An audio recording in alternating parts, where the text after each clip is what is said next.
Bonjour à toutes et tous et bienvenue sur TierArt Création.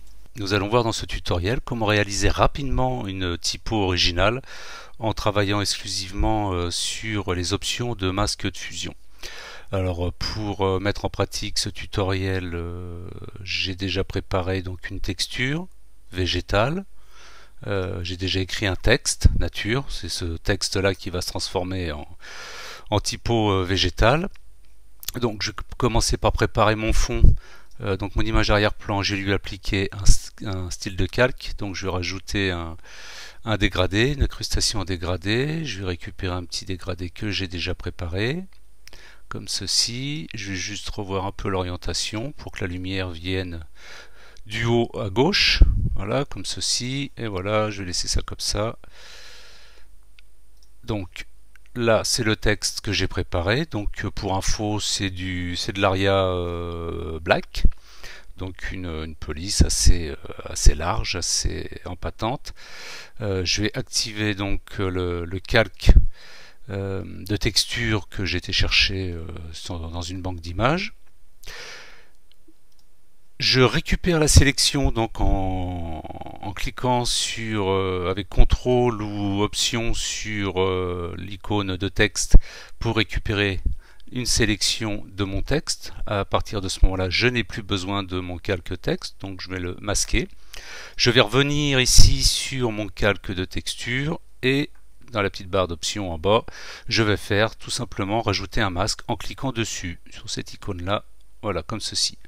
Donc là, j'ai bien un masque, voilà, qui ne laisse passer que ma texture. Où ça va devenir intéressant, donc je vais zoomer un petit peu, comme ceci, c'est qu'on va se servir des options de masque dans les propriétés.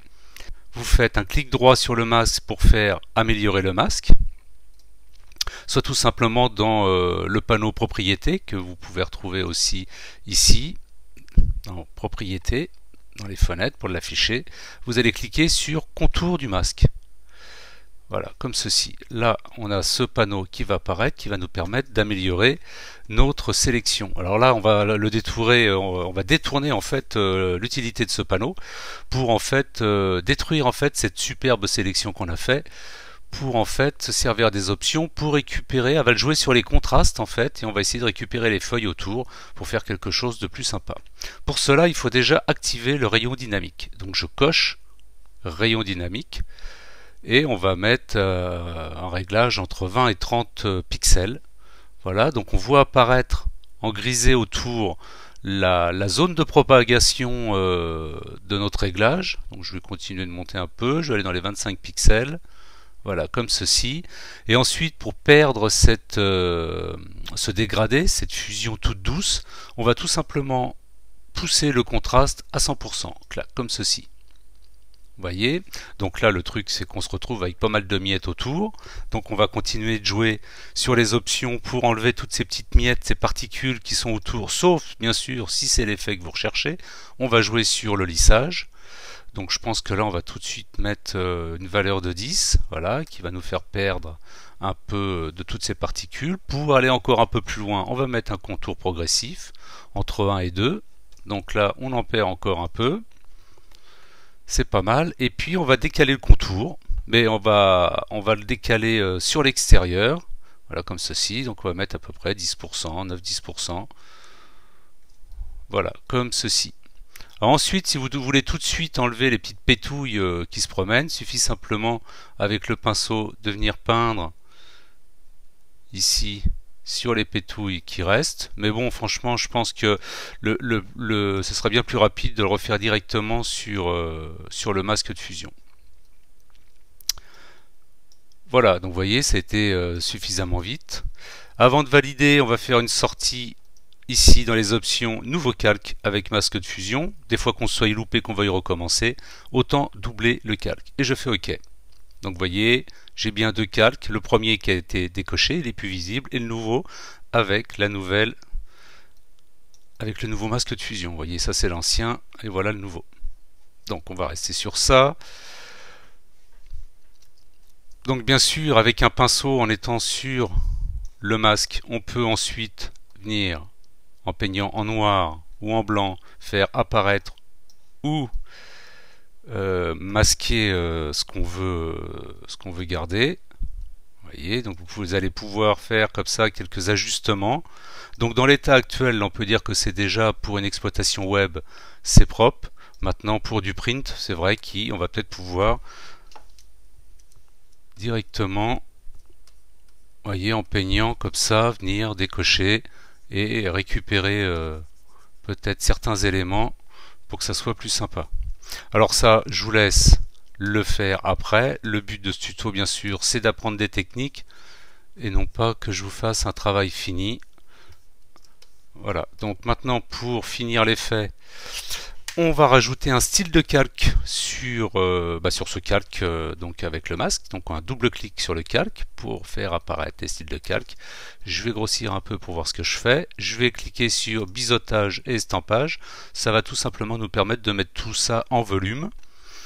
Donc l'orientation, on a dit que la lumière venait du haut vers de la gauche. Donc on va garder un angle à peu près cohérent sur ça. Par contre, ce qu'on va faire, c'est enlever le blanc pour aller chercher un jaune.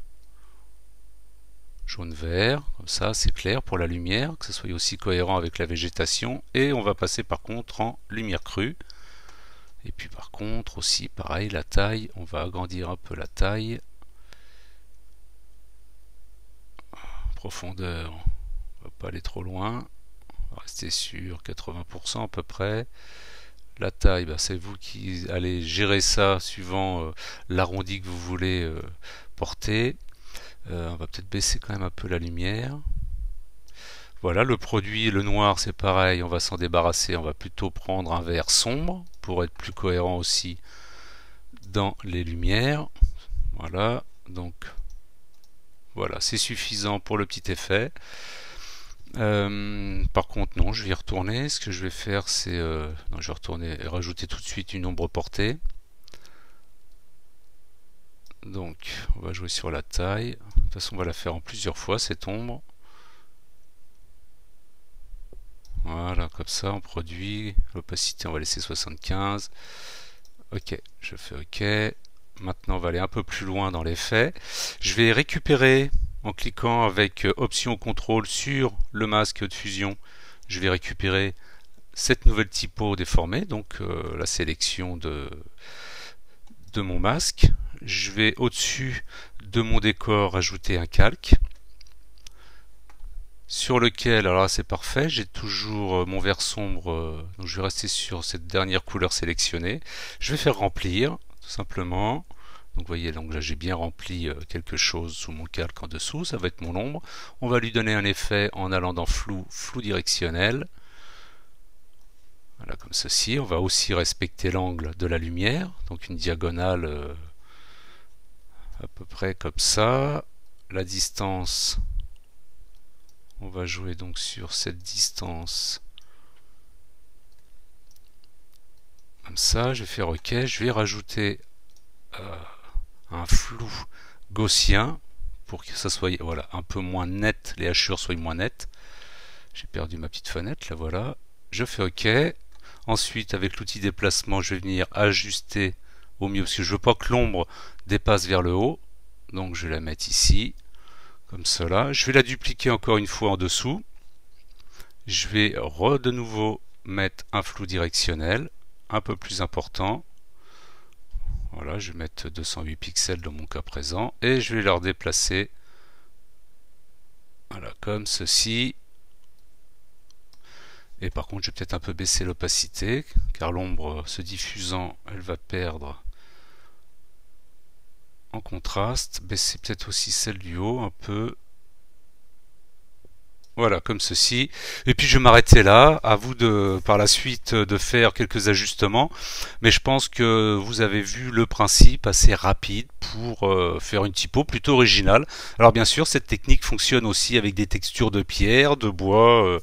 Amusez-vous avec différentes textures végétales. Et vous allez voir, les effets sont assez surprenants. Voilà, sur ce, je vous souhaite de bonnes créas et je vous dis à bientôt pour de nouveaux tutos. Bye!